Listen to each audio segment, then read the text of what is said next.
It began with a phone call no grandfather should ever receive. A thin, trembling voice on the other end said only 8 words.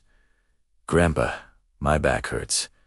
I can't hold Noah anymore." In that instant, Henry Carter, a retired veteran with silver threading his hair and decades of memories behind his eyes, felt something colder than fear settle in his chest. He had faced war, loss, and silence before, but nothing prepared him for the sound of his granddaughter breaking.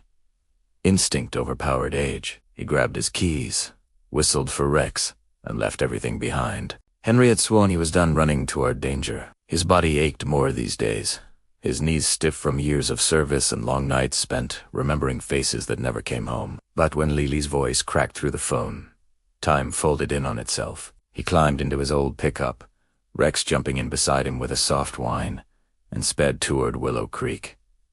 The road stretched endlessly ahead, dust rising behind the tires like ghosts being disturbed. The late afternoon sun hung low over the outskirts of town, washing the fields in amber light that felt undeservedly calm. Henry's hands tightened on the steering wheel as memories flashed through his mind. He had taken guardianship of Lily and baby Noah after his son's marriage collapsed, trusting that his daughter-in-law Evelyn could manage while he worked outreach programs with retired soldiers. Trust, he now realized, was a fragile thing when silence settled in. The phone buzzed again in his pocket. No signal. He tried Evelyn's number once, twice, 3 times. Unreachable. A familiar dread crept up his spine, the kind he once felt walking into unknown territory overseas. Rex lifted his head, ears alert, sensing his master's unease. Henry pressed harder on the accelerator, whispering, "Hold on, sweetheart," to no one but the road. The house sat at the end of the cul-de-sac, porch light glowing faintly as dusk closed in. Henry parked crookedly, barely killing the engine before stepping out. The air felt wrong. Toke white. Toke white. Rex growled low in his throat, confirming what Henry already knew. The front door was ajar, creaking softly in the breeze. Henry, run. The smell hit him first. Sour milk, harsh cleaner. Something metallic beneath it. Broken glass scattered across the floor, dishes overturned as if abandoned. His boots left damp prints as he moved through the hallway. "Lily," he called, his voice breaking despite his effort to stay calm. From the kitchen came a small, exhausted whimper. She was kneeling on the cold tile, a towel clutched in her small hands, dragging it weakly across the floor. Lily was only 7, her thin arms shaking from effort. Bruises darkened beneath her collar, faint but unmistakable. Noah clung to her shoulder, 6 months old and crying softly, his tiny fists gripping her shirt as if she were the only solid thing left in the world. For a moment, Henry could not breathe. When Lily looked up and saw him, her body collapsed in relief. "Grandpa," she whispered. Henry dropped to his knees, pulling her and the baby into his arms, the water soaking into his jeans. He held them tightly, as if letting go might break them apart again. "Where's Evelyn?" he asked gently. Lily hesitated, fear flickering across her face.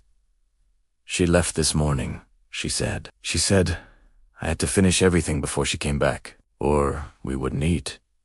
The words landed heavier than any blow Henry had taken in war. He carried Lily to the couch, settling Noah carefully against his chest. Her body was frighteningly light. Too light. He dialed emergency services with trembling fingers, answering questions automatically while his eyes scanned the room. The mess wasn't chaos. It was routine neglect, hidden behind Silas. The ambulance arrived in flashes of red and blue, cutting through the night. Paramedics examined Lily, exchanging glances. They tried to hide. One of them murmured, "She's been carrying more than she should." Henry followed them to the hospital, his heart aching with each step. Under the sterile lights, Lily slept with a brace supporting her strained back. The doctor explained it wasn't one incident, but repeated exhaustion over many days. "She needs rest," the doctor said softly, "and protection." Henry nodded, tears burning behind his eyes. When Lily stirred, she whispered, "I'm sorry." Henry leaned close, his voice steady but full. "You never have to be sorry again." That night, Henry returned to the house alone. The silence felt accusing. He noticed unopened mail, notices stacked neatly. Mortgage transfers. Final warnings. His signature forged with deliberate care. The truth revealed itself slowly, cruelly. Evelyn hadn't just left the children alone. She had been dismantling their life piece by piece. Security footage confirmed it. Lily Gleanin, Lily Kukin. Lily carrying Noah for hours. Evelyn appearing briefly, then disappearing again. Henry shut the screen off, the weight of guilt pressing down on him. He had failed to see what was right in front of him. When Evelyn returned the next evening, perfume sharp and confidence forced, Henry was ready. He stood calm as stone while she slurred excuses and accusations. Then Lily appeared in the hallway, fear in her eyes, clutching Noah tightly. "Please don't make us stay with her," she whispered. That was the end. Henry told Evelyn to leave. Not in anger, in certainty. She left without looking back. Life changed slowly after that. Mornings were clumsy. Bottles spilled, toast burned, but laughter returned. Henry learned to stay, to listen, to protect not with force, but presence. Weeks passed, then months. The house softened, Lily painted again. Noah learned to laugh. Rex never left their side. Henry founded a small local program for children left unseen. Lily hung her drawings on the walls. One read, "Our home," sometimes, late at night. Henry sat on the porch with Rex and thought about how love doesn't always arrive loud or heroic. Sometimes it comes quietly, when someone chooses not to walk away. And this time, he stayed.